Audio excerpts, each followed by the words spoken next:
C mister Darshan, താൻ പേടിച്ചതുപോലെ ഒടിവോ ചതവോ ഒന്നുമില്ല. പിന്നെ മുറിവും അത്ര ഡീപ്പല്ല.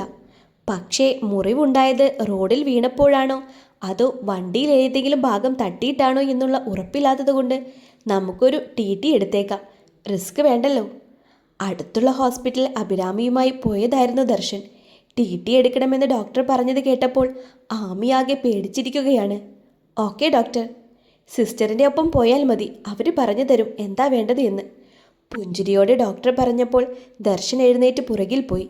വേറെ നിവൃത്തിയില്ലാത്തത് കൊണ്ട് ആമിയും പുറകെ തന്നെ പോയി. അതെ ചേട്ടാ, ഈ ടി ടി എന്ന് പറഞ്ഞ ഇഞ്ചക്ഷൻ അല്ലേ? മുൻപിലായി നടക്കുന്ന ദർശൻ്റെ അരികിലായി വന്നുകൊണ്ട് ആമി ചോദിച്ചു. അതെ, എനിക്ക് ഇഞ്ചക്ഷനൊന്നും വേണ്ട. ഡോക്ടർ പറഞ്ഞത് താൻ കേട്ടില്ലേ? സെപ്റ്റിക് ആയാൽ എന്ത് ചെയ്യും? ഒന്നാമത് ആ വണ്ടി സ്ക്രാപ്പുകാർ പോലും എടുക്കാത്ത പരുവത്തിലാണ് ഇരിക്കുന്നത്. എന്തോന്നാ? ആമി മനസ്സിലാവാത്തതുപോലെ ചോദിച്ചു. ആക്രി കച്ചവടക്കാർക്ക് പോലും അത് വേണ്ടി വരില്ലെന്ന്. ദേ, എൻ്റെ വണ്ടി എന്തെങ്കിലും പറഞ്ഞാലുണ്ടല്ലോ. ശരി, വണ്ടിയെ ഞാനൊന്നും പറയുന്നില്ല. പക്ഷേ ഇപ്പോൾ മോള് വാ. ദർശൻ ആമിയുടെ കയ്യിലായി ഒന്ന് പിടിച്ചുകൊണ്ട് സിസ്റ്ററിൻ്റെ പുറകെ നടന്നു. സാർ, ഇവിടെ വെയിറ്റ് ചെയ്താൽ മതി. സിസ്റ്റർ ഇവിടെ വരും ടി ടി എടുക്കാൻ വേണ്ടിയിട്ട്. ഒരു റൂം ചൂണ്ടിക്കാട്ടി സിസ്റ്റർ അവരോടായി പറഞ്ഞു. അതെ, എൻ്റെ വണ്ടിക്ക് ഒരു കുഴപ്പവുമില്ല. പുതിയ വണ്ടിയാ അത്. അതെ, കണ്ടാലും പറയും. ദർശൻ പുച്ഛത്തോടെ തലയിളക്കി. അപ്പോഴേക്കും ഒരു സിസ്റ്റർ അങ്ങോട്ടേക്ക് കയറി വന്നു. ചെയറിലേക്ക് ഇരുന്നോട്ടോ. ഇഞ്ചക്ഷൻ എടുക്കേണ്ടത് ആർക്കാണെന്ന് അറിയാത്തത് കൊണ്ട് രണ്ടുപേരെയും നോക്കി സിസ്റ്റർ പറഞ്ഞു. ദർശൻ ആമിയോട് കണ്ണുകൊണ്ട് ഇരിക്കാൻ കാണിച്ചു. സിസ്റ്റർ സിറിഞ്ചും നീഡിലും എല്ലാം എടുക്കുന്നത് കണ്ട് ആമി ഉമിനീരിറക്കി. സിസ്റ്റർ, ഈ മരുന്നാണോ അതിലേക്ക് ഒഴിക്കാൻ പോകുന്നത്? അതെ. എന്താ? എന്നാ പിന്നെ അതെനിക്ക് തന്നേക്ക്, ഞാൻ വായിലേക്ക് ഒഴിക്കാം. എന്തിനാ വെറുതെ ഒരു സിറിഞ്ചും നീഡിലും കളയുന്നത്? ആമി പറയുന്നത് കേട്ട് ദർശനും സിസ്റ്ററും ചിരി കടിച്ചു പിടിച്ചു നിന്നു. ഇഞ്ചക്ഷൻ പേടിയാണോ? രജിസ്റ്റർ ബുക്ക് എടുത്തിട്ട് വരാമെന്ന് പറഞ്ഞ് സിസ്റ്റർ പോയപ്പോൾ ദർശൻ ആമിയോട് ചോദിച്ചു. ഏയ്, പേടിയൊന്നുമില്ല. അതെനിക്ക് ഇഷ്ടമല്ല ഇഞ്ചക്ഷൻ. അതെന്താ? ചിരി വന്നത് അടക്കി പിടിച്ച് ദർശൻ ചോദിച്ചു. ഹോമിയോയും ആയുർവേദവും ഒക്കെയാ നല്ലത്. അലോപ്പതി കൊള്ളത്തില്ലെന്നേ, എനിക്കിഷ്ടമല്ല. ഇത്തവണ ദർശനെ ചിരിക്കാതിരിക്കാനായില്ല. അതെ, കുഴപ്പമില്ലാന്ന് ഡോക്ടർ പറഞ്ഞതല്ലേ, നമുക്ക് പോവാന്നേ. അത് വേണ്ട, ഡോക്ടർ പറഞ്ഞത് കേട്ടല്ലോ. ഇഞ്ചക്ഷൻ എടുത്തിട്ട് പോയാൽ മതി. അപ്പോഴേക്കും സിസ്റ്റർ എത്തിയിരുന്നു. ആമിയുടെ മുഖം കണ്ട് അവർക്ക് നല്ല പേടിയുണ്ടെന്ന് സിസ്റ്റർക്ക് മനസ്സിലായി. പേടിയുണ്ടെങ്കിൽ കണ്ണടച്ചിരുന്നു. ഒരു ഉറുമ്പ് കടിക്കുന്ന വേദനയും ഉണ്ടാകും. ഇത് ഞാൻ ചെറുപ്പം തൊട്ട് കേൾക്കാൻ തുടങ്ങിയതാ. എനിക്ക് നല്ല വേദനയാ. എന്നാലും അവർ പറഞ്ഞതുപോലെ ആമി കണ്ണടച്ചിരുന്നു കൊടുത്തു. ഇങ്ങനെ പേടിച്ചാൽ എങ്ങനെയാ? താനൊരു പെൺകുട്ടിയല്ലേ, ഭാവിയിൽ പ്രസവിക്കാനൊക്കെ ഉള്ളതല്ലേ. അപ്പോൾ എന്ത് ചെയ്യും? അത് അപ്പോഴത്തെ കാര്യമല്ലേ. ഇപ്പോൾ ഇതൊന്ന് വേഗം എടുക്കുമോ സിസ്റ്ററെ? അവർ പിന്നെ കൂടുതലൊന്നും പറയാൻ നിൽക്കാതെ വേഗം ഇഞ്ചക്ഷൻ എടുക്കാൻ തുടങ്ങി. ആമി കണ്ണടച്ച് പിടിച്ച് ഒരു കൈ ദർശൻ്റെ കൈക്ക് മേലായി ഇറുക്കി പിടിച്ചിരുന്നു. കഴിഞ്ഞു. അതെ സാറേ, ഞാനൊരു കാര്യം പറയാം. ഈ കൊച്ചിന് കുറച്ചുകൂടിയൊക്കെ പക്വത വന്നതിന് ശേഷം മാത്രം സാറ് ഒരു കൊച്ചിനെ കുറിച്ചൊക്കെ ചിന്തിച്ചാൽ മതി. അല്ലെങ്കിൽ ഒരുപാട് ബുദ്ധിമുട്ടേണ്ടി വരും. ദർശനെ നോക്കി വലിയൊരു കാര്യം പറയുന്നത് പോലെ ഉപദേശിച്ചിട്ട് എന്നാ ഇനി പൊയ്ക്കോ എന്ന് പറഞ്ഞ് അവർ ഇറങ്ങിപ്പോയി. ദർശനും മാമിയും ഇതിപ്പോൾ ആരാ ഇവിടെ പടക്കം പൊട്ടിച്ചത് എന്ന രീതിയിൽ പരസ്പരം നോക്കി. അതെ, എനിക്ക് തോന്നുന്നു നമ്മൾ ഭാര്യയും ഭർത്താവുമാണെന്ന് അവർ വിചാരിച്ചിട്ടുണ്ടാകും. ദർശനൊരു ചമ്മലോട് കൂടി പറഞ്ഞു. ആണോ? എന്നാലേ കൈകൊണ്ട് അടുത്തേക്ക് വരാൻ അവൾ ആംഗ്യം കാണിച്ചു. ചേട്ടൻ ഇപ്പോൾ തൽക്കാലം അത് തിരുത്താൻ പോവണ്ട. അതെന്താ? ഇത്രയും ഗ്ലാമറുള്ള ഒരു ഭർത്താവ് എനിക്കുണ്ടെന്ന് പറയുന്നത് ഒരു അഭിമാനമല്ലേ? കണ്ണിറുക്കി കാണിച്ചുകൊണ്ട് അങ്ങനെ പറഞ്ഞ് അവൾ പുറത്തേക്കിറങ്ങിപ്പോയി. നെറ്റിയിലൊന്ന് പതുക്കെ അടിച്ചുകൊണ്ട് വല്ലാത്തൊരു മുതലേ എന്ന് പറഞ്ഞ് ദർശനും പുറകെ പോയി. അവളെ സ്വാതിയുടെ അരികിലാക്കി കൊടുത്തതിന് ശേഷമാണ് ദർശൻ തിരിച്ച് ഓഫീസിലേക്ക് പോയത്. ഒരു 6 മണി തൊട്ട് ഫോണുമായി റൂമിൽ അങ്ങോട്ടും ഇങ്ങോട്ടും നടക്കാൻ തുടങ്ങിയതാണ് ദേവി. ഇപ്പോൾ സമയം 8 കഴിഞ്ഞു. 2 തവണ അമ്പിയുടെ നമ്പറിലേക്ക് കോൾ ചെയ്ത് കണക്റ്റ് ആവുന്നതിന് മുൻപായി അവൾ തന്നെ കട്ട് ചെയ്തു. അവസാനം രണ്ടും കൽപ്പിച്ച് അവൾ കോൾ കണക്റ്റ് ചെയ്തു. 2 ബെല്ലടിച്ചപ്പോൾ തന്നെ ടെൻഷൻ കാരണം ദേവി ഫോൺ കട്ട് ചെയ്തു. എന്നാൽ ആ നിമിഷം തന്നെ അവൾക്ക് അവൻ്റെ കോൾ വന്നു. ഹലോ ദേവി. ഹലോ ദേവിയല്ലേ? എന്താടോ ഒന്നും മിണ്ടാത്തത്? അമ്പി പിന്നെയും ചോദിച്ചു. ഞാൻ ദേവിയാണ്. എനിക്ക് മനസ്സിലായി. പറഞ്ഞു. എന്താ, ആലോചിച്ച ഒരു തീരുമാനത്തിലെത്തിയോ ഇത്ര പെട്ടെന്ന്? അത് എനിക്ക് എനിക്ക് വീട്ടിൽ വന്ന് ആലോചിക്കുന്നത് വിരോധമൊന്നുമില്ല. എന്ന് വെച്ചാൽ എന്നെ ഇഷ്ടമാണെന്നാണോ? മറുവശത്ത് മൗനമായിരുന്നു. ഒന്ന് പറയടോ പ്ലീസ്. തൻ്റെ വായിൽ നിന്നും കേൾക്കാനുള്ള ഒരാഗ്രഹം കൊണ്ടല്ലേ? ദേവിയുടെ മുഖം നാണത്താൽ ചുവന്നു. പ്ലീസ് ഒന്ന് പറയടോ, അമ്പി പതിഞ്ഞ ശബ്ദത്തിൽ ചോദിച്ചു. അപ്പോഴും മറുവശം മൗനമായിരുന്നു. ശരി, ദേവിയിൽ നിന്നും ഇനിയും അത് കേൾക്കാൻ ഞാൻ ഒരുപാട് കാത്തിരിക്കേണ്ടി വരുമെന്ന് മനസ്സിലായി. സാരമില്ല, കാത്തിരുന്നോളാം. എൻ്റെ ദേവിക്ക് വേണ്ടിയല്ലേ? അവൻ അവസാനം പറഞ്ഞ വാക്കുകൾ കേട്ട് അവളുടെ ഉടലൊന്ന് വിറച്ചു. ഞാൻ ഞാൻ വെക്കട്ടെ എന്നാൽ? വെക്കണോ? ഞാൻ വെക്കണ്ടെന്നേ പറയൂ. പിന്നെ ഞാനന്ന് തന്ന ഒരു വാക്ക് ഞാൻ തെറ്റിക്കുവാട്ടോ. അവൻ എന്താ പറഞ്ഞതെന്ന് ദേവിക്ക് മനസ്സിലാവുന്നുണ്ടായിരുന്നില്ല. അന്ന് ഞാൻ പറഞ്ഞില്ലേ, ഒരു നോട്ടം കൊണ്ട് പോലും ഞാൻ ശല്യം ചെയ്യില്ല എന്ന്. പക്ഷേ ഞാൻ ഇടയ്ക്കൊക്കെ ഒന്ന് കാണാൻ വരും കേട്ടോ. ബുദ്ധിമുട്ടിക്കില്ല. ഒന്ന് കണ്ടിട്ട് ഞാനങ്ങ് പോയിക്കോളാം. അവൻ പറയുന്നത് കേട്ട് അവളൊന്ന് പുഞ്ചിരിച്ചു. എനിക്കറിയാം താനിപ്പോൾ ചിരിക്കുകയായിരിക്കുമെന്ന്. എങ്ങനെ മനസ്സിലായി? ദേവി ഞെട്ടലോടെ ചോദിച്ചു. അതൊക്കെ മനസ്സിലായി. എന്നാൽ ശരി, കുറേ നേരം സംസാരിച്ച് ഞാൻ ബുദ്ധിമുട്ടിക്കുന്നില്ല. കിടന്നോ. ശരി. ഫോൺ വെച്ചിട്ടും കുറേ നേരം ദേവി അമ്പിയുടെ വാക്കുകളിൽ തന്നെ കുടുങ്ങിക്കിടക്കുകയായിരുന്നു. രാത്രി കുളിച്ചിറങ്ങുമ്പോഴാണ് മുറിവിൽ നീറ്റൽ അനുഭവപ്പെടുന്നതായി ആമിക്ക് തോന്നിയത്. കോട്ടൺ വെച്ച് അവിടെയൊന്ന് ഒപ്പിയെടുത്തപ്പോൾ അവൾ വേദന കൊണ്ടൊന്ന് ഞെരുങ്ങി. മുറിവിൽ വേദന തോന്നിയെങ്കിലും സുഖമുള്ളൊരു നോവായി അവൾക്കത് അനുഭവപ്പെട്ടു. അന്നേരം അവളുടെ മനസ്സിലുണ്ടായിരുന്നത് ചിരിയോടെ തന്നെ നോക്കിക്കൊണ്ട് നിന്ന ദർശൻ്റെ മുഖമായിരുന്നു. ചേ, എന്നാലും ആ ചേട്ടൻ്റെ പേര് പോലും ഒന്ന് ചോദിക്കാൻ തോന്നിയില്ലല്ലോ. അവൾക്ക് സങ്കടം തോന്നി. ആമി കണ്ണാടിക്ക് മുന്നിൽ പോയി നിന്നു. ആമി, നീ ഇന്ന് മിസ്സിസ് ആമിയായ വിവരം വല്ലതും നീ അറിഞ്ഞോ? മിററിൽ നോക്കി നാണത്തോടെ അവൾ അവളുടെ വിരൽ ഒന്ന് കടിച്ചു. എന്നാലും ഞാൻ എന്തൊക്കെയാ ആ ചേട്ടനോട് സംസാരിച്ചത്? എന്ത് വിചാരിച്ച് കാണുമാവോ? അവളോടുള്ള ദേഷ്യത്തോടെ അവൾ തലയിലൊന്ന് കൊട്ടി. അപ്പോഴാണ് താഴെ നിന്നും കേട്ട ബഹളം അവൾ ശ്രദ്ധിച്ചത്. അവൾ പെട്ടെന്ന് റൂമിൽ നിന്നും പുറത്തേക്കിറങ്ങി മുകളിലെ ഹാളിലെ കൈവരിയിൽ പിടിച്ച് താഴേക്ക് നോക്കി. നിയ ചേച്ചിയുടെ ഒച്ചയാണല്ലോ കേൾക്കുന്നത്. ആരോടാണാവോ ഒച്ചയിടുന്നത്? ആമി മനസ്സിലോർത്തു. അവൾ വേഗം റൂമിലേക്ക് തന്നെ തിരിച്ചോടി. തലയിൽ കെട്ടിയിരുന്ന ടവൽ ബാത്റൂമിൽ കൊണ്ടുപോയി വിരിച്ചിട്ട് കണ്ണാടിയിൽ പോയി മുടിയൊന്ന് ശരിയാക്കി വേഗം താഴേക്കോടി. താഴെ ചെന്ന് നോക്കിയപ്പോൾ ഡൈനിങ് ടേബിളിനടുത്തായി നിയച്ചേച്ചി ദേഷ്യത്തോടെ നിൽപ്പുണ്ട്. അമ്മ കണ്ണുകൾ ഒപ്പുന്നുണ്ട്.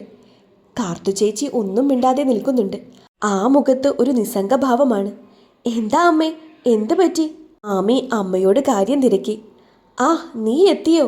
ഇനിയിപ്പോൾ കാർത്തുവിൻ്റെ സ്ഥിരം കണ്ണീർ നാടകം തുടങ്ങാലോ. നിയ പുച്ഛത്തോടെ കാർത്തുവിനെ നോക്കി പറഞ്ഞു. കാർത്തു ആമയെ ഒന്ന് നോക്കിയതല്ലാതെ ഒന്നും മിണ്ടിയില്ല. എന്താ ചേച്ചി, എന്തിനാ കാർത്തു ചേച്ചിയോട് ഇങ്ങനെ ദേഷ്യപ്പെടുന്നത്?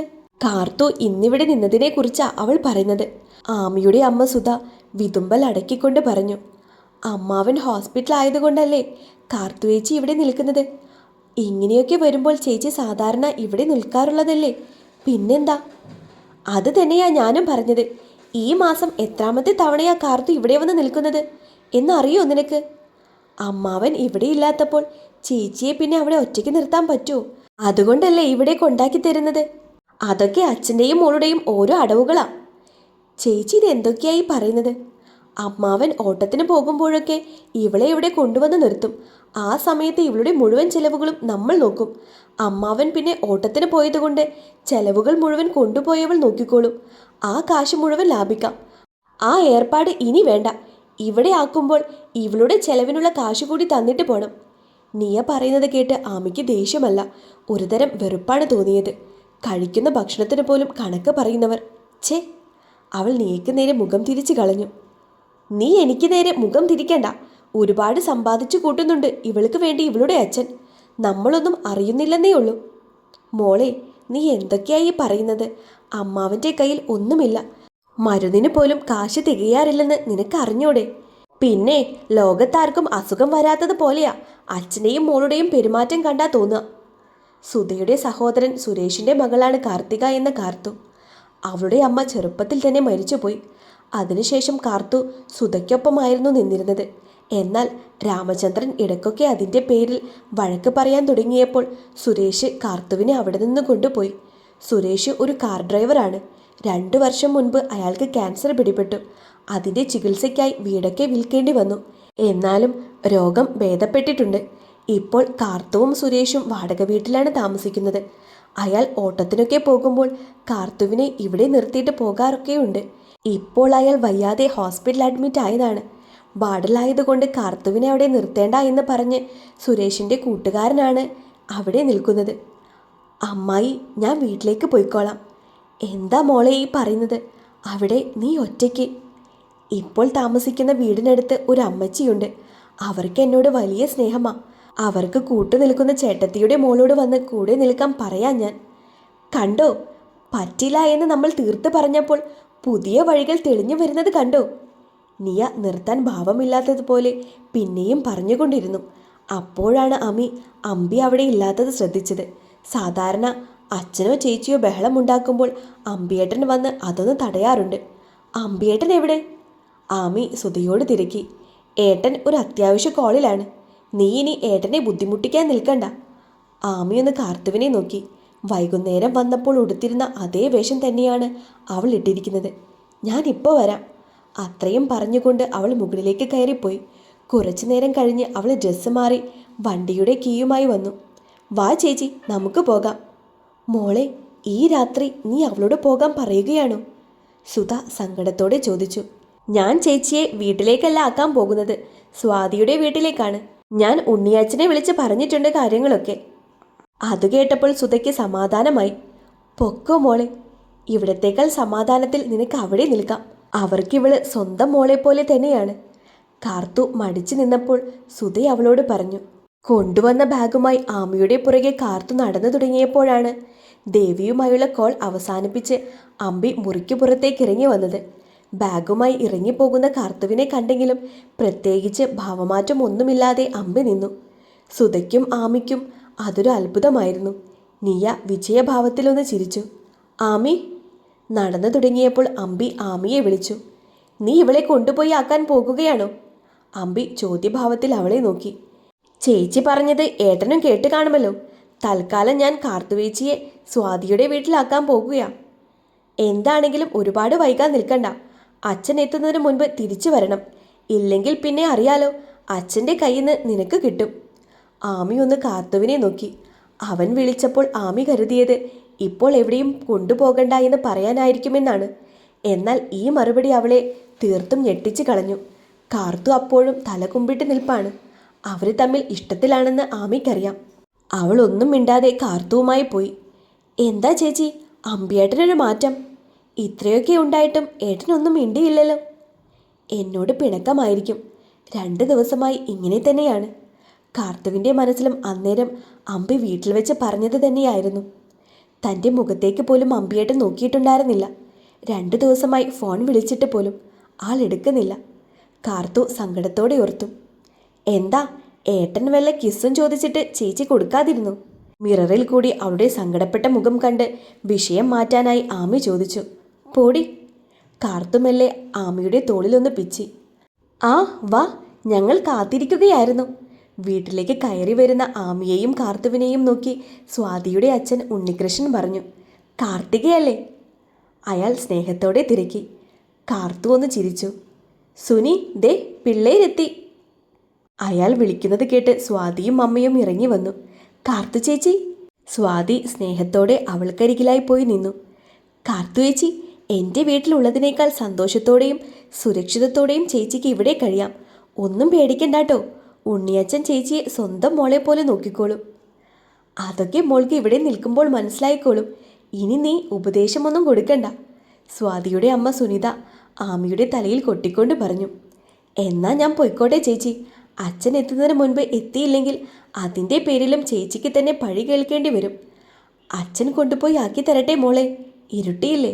വേണ്ട ഉണ്ണിയച്ഛ, അത്ര ദൂരമൊന്നുമില്ലല്ലോ. പിന്നെ അമ്മാവനെ എന്ന് ഡിസ്ചാർജ് ചെയ്യുമെന്ന് എനിക്കറിയില്ല. അതുവരെ അതൊക്കെ നമുക്ക് പിന്നെ ആലോചിക്കാം. ഒറ്റയ്ക്കാണ് പോകുന്നതെങ്കിൽ നീ വേഗം പോകാൻ നോക്ക്. എത്തിക്കഴിയുമ്പോൾ അവളെ വിളിച്ച് പറയണം. ശരി, എന്നാ ഞാൻ. ചേച്ചി. എല്ലാവരോടും യാത്ര പറഞ്ഞ് കാർത്തുവിനെ ഒന്നുകൂടി നോക്കി അവൾ അവിടെ നിന്നും ഇറങ്ങി. മോള് വാ സ്വാതി, മോളുടെ ബാഗൊക്കെ കൊണ്ടുപോയി റൂമിൽ വെക്ക്, സുനി പറഞ്ഞു. ആൻറ്റി ചിക്കൻ ഫ്രൈ ചെയ്യാൻ ഇട്ടിരിക്കുകയാണ്, അതായിക്കഴിഞ്ഞാൽ നമുക്ക് കഴിക്കാം. അയ്യോ എനിക്കൊന്നും വേണ്ടാന്ന് പറയാനായിരിക്കും വരുന്നത്. അത് നടക്കില്ല കേട്ടോ. അച്ഛൻ ഡിസ്ചാർജായി വരുമ്പോൾ മോൾക്ക് ഹോസ്പിറ്റലിൽ പോയി കിടക്കണമെന്ന് ആഗ്രഹമൊന്നുമില്ലല്ലോ, ഉണ്ണികൃഷ്ണൻ ചോദിച്ചു. സ്വാതി മോളെ കൊണ്ടുപോയി റൂമൊക്കെ കാണിച്ചു കൊടുക്ക്. എല്ലാവരും ഒന്നിച്ച് ഭക്ഷണം കഴിച്ച് സംസാരമൊക്കെ കഴിഞ്ഞ് റൂമിൽ വന്ന് കിടക്കുകയായിരുന്നു ദർശൻ. കുറേ നേരം തിരിഞ്ഞു മറിഞ്ഞു കിടന്നിട്ടും അവന് ഉറക്കം കിട്ടുന്നുണ്ടായിരുന്നില്ല. മനസ്സ് നിറയെ ഒരുവളുടെ മുഖമായിരുന്നു. കുറച്ച് നിമിഷങ്ങളുടെ പരിചയമേ ഉണ്ടായിരുന്നുള്ളൂ എങ്കിലും ഒരുപാട് നാളത്തെ ഓർമ്മകൾ സമ്മാനിച്ച ഒരു കുസൃതി കുടുക്ക. ആദ്യമായാണ് ഇങ്ങനെ ഒരുവളെ താൻ പരിചയപ്പെടുന്നത്, ദർശൻ ഓർത്തു. വണ്ടിയുടെ മുൻപിൽ വട്ടം ചാടിയതിനുള്ള എല്ലാ ദേഷ്യവും വെച്ചുകൊണ്ട് തന്നെയാണ് കാറിന് പുറത്തേക്ക് താൻ ഇറങ്ങിയത്. എന്നാൽ ഇല്ലാത്ത തൻ്റെ ഇടം കാണിച്ചു കൊണ്ടുള്ള അവളുടെ സംസാരം തൻ്റെ എല്ലാ ദേഷ്യവും പെട്ടെന്ന് തന്നെ മായ്ച്ചു കളഞ്ഞു. താൻ ഭർത്താവാണെന്ന് ആ സിസ്റ്റർ തെറ്റിദ്ധരിച്ചപ്പോൾ അവരോട് ദേഷ്യപ്പെടും എന്നാണ് കരുതിയത്. എന്നാൽ അവരുടെ മറുപടി. ദർശൻ ചിരിച്ചുകൊണ്ട് തല വെട്ടിച്ചു. ഒരിക്കൽ കൂടി ഒന്ന് കാണാൻ കഴിഞ്ഞിരുന്നുവെങ്കിൽ അവൻ ഒരുപാട് ആഗ്രഹിച്ചു. കുറച്ചു നേരം കൂടി അവൻ അങ്ങനെ തന്നെ കിടന്നു നോക്കി. ഒട്ടും പറ്റുന്നില്ല എന്നായപ്പോൾ അവൻ ഫോണെടുത്ത് വിളിച്ചു. വണ്ടിയിൽ ഇടിക്കാനായില്ലെങ്കിലും അവൾ നിന്റെ ഹൃദയത്തിലേക്ക് ഇടിച്ചു കയറി അല്ലേടാ? ഫോണെടുത്തപ്പോൾ തന്നെ മറുതലക്കിൽ നിന്നും നിഖിലിൻ്റെ മറുപടി കേട്ട് ദർശനൊന്ന് ഞെട്ടി.